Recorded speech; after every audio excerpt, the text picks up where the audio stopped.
Hey everyone, welcome back to our YouTube channel mnemonics DElEd. This is Pooja और आज हम बात करते हैं डीएलएड सेकेंड सेमेस्टर के एग्ज़ाम से रिलेटेड कुछ क्वेश्चंस के बारे में। ये सारे क्वेश्चन आपके एग्ज़ाम के दृष्टिकोण से बहुत ज़्यादा महत्वपूर्ण हैं। तो चलिए अपनी क्लास को शुरू करते हैं। हमारा पहला क्वेश्चन है कि explain the very short that the poor pronunciation is a causes erring in spelling. इसका ये मतलब है कि पुअर प्रोनाउंसिएशन की वजह से, मतलब कि गलत उच्चारण की वजह से स्पेलिंग में कौन कौन सी मिस्टेक आ सकती हैं उसके बारे में आपको एक्सप्लेन करना है। तो इसका आंसर होगा कि the relation between pronunciation and spelling in English is very significant. मतलब कि जो रिलेशन है प्रोनाउंसिएशन और स्पेलिंग का वो बहुत ही घनिष्ठ है अंग्रेजी भाषा में। And the student who can pronounce words properly are found to be less erring in spelling than those who have bad pronunciation। मतलब कि ऐसे छात्र जो कि सही उच्चारण करते हैं, शब्दों को सही तरीके से पढ़ते हैं, शब्दों का सही प्रोनाउंसिएशन करते हैं, वो उनमें जो है गलतियाँ कम पाई जाती हैं उनकी अपेक्षा जो जिनका जो प्रोनाउंसिएशन है वो गलत है, मतलब कि जो प्रोनाउंस करते हैं वो गलत उच्चारण करते हैं, उनकी अपेक्षा जो बच्चे अच्छे से उच्चारित करते हैं शब्दों को, उनके स्पेलिंग में मिस्टेक्स कम होती हैं। फिर आगे हमारा दूसरा क्वेश्चन है कि examine various types of pros lessons. मतलब कि प्रोज लेसन्स का मतलब है कि गद्य पाठ, जैसे आप हिंदी में पढ़ते हैं गद्य और पद्य होता है, सेम वैसे इंग्लिश में भी प्रोज और पोएट्री लेसन्स होते हैं। तो प्रोज लेसन्स का क्या मतलब है कि गद्य जो पाठ हैं वो कितने टाइप्स के हैं, मतलब कैसे हैं, गद्य के क्या प्रकार हैं, मतलब गद्य की जो विधाएं एक तरीके से आप बोल सकते हैं कि प्रोज की जो विधाएं हैं उनके कौन कौन से प्रकार हैं। तो पहला है आपका एस्से मतलब होता है निबंध। तो अकॉर्डिंग टू जॉनसन के अनुसार essay is loose sally of the mind and irregular undigested piece, not a regular and orderly performance. According to the Oxford English Dictionary, essay is a composition of moderate length or any particular subject or branch of a subject।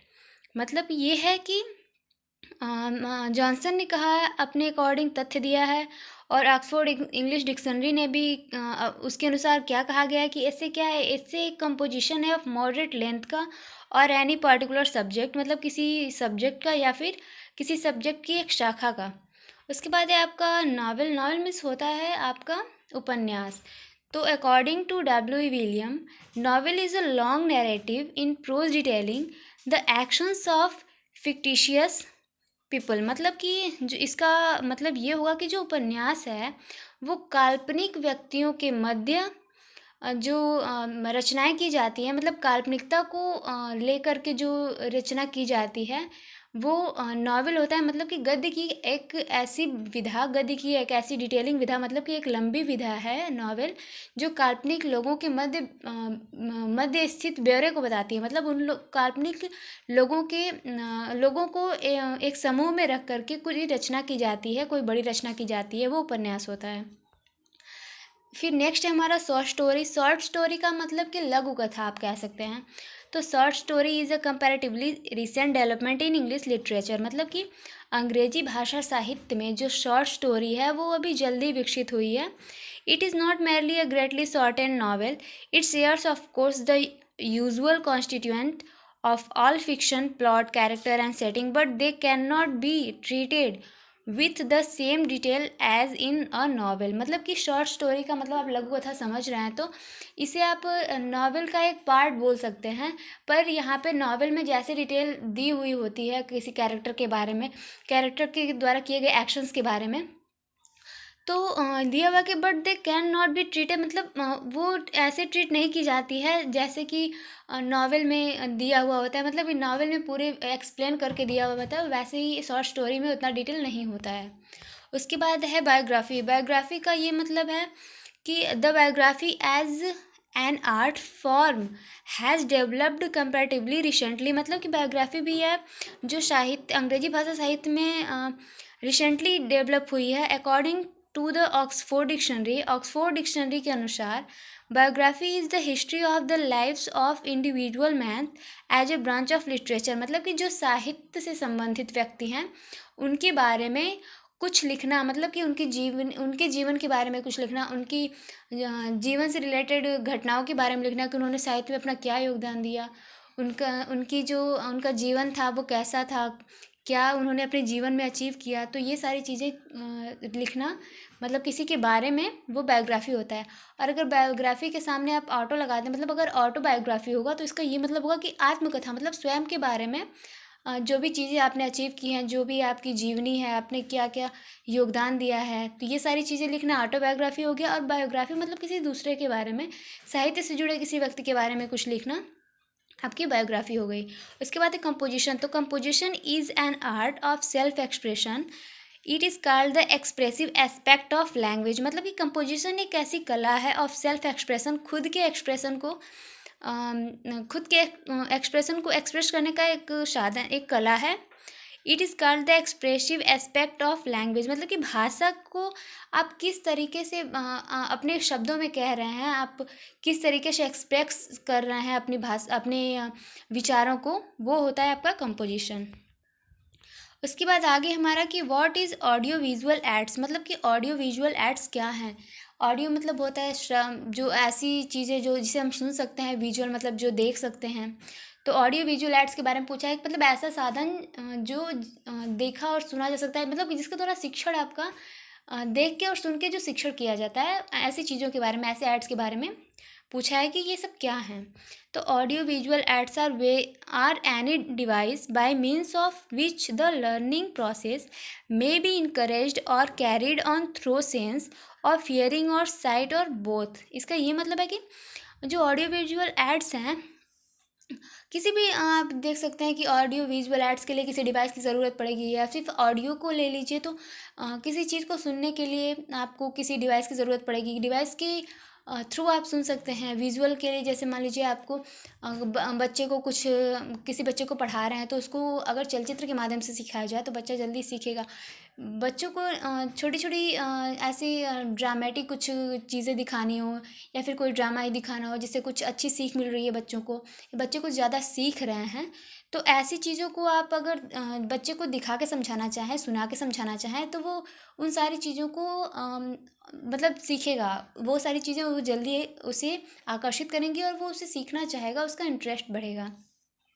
तो और इसका यही मतलब है कि audio visual ads ऐसी चीज़ें होती हैं जो कि बच्चे को इनकरेज करती हैं, उसके लर्निंग प्रोसेस को इनकरेज करती हैं, लर्निंग प्रोसेस को बढ़ाती हैं, बच्चा ज़्यादा सीखना चाहता है, और उसके सुनने और समझने के सेंस को विकसित करती हैं।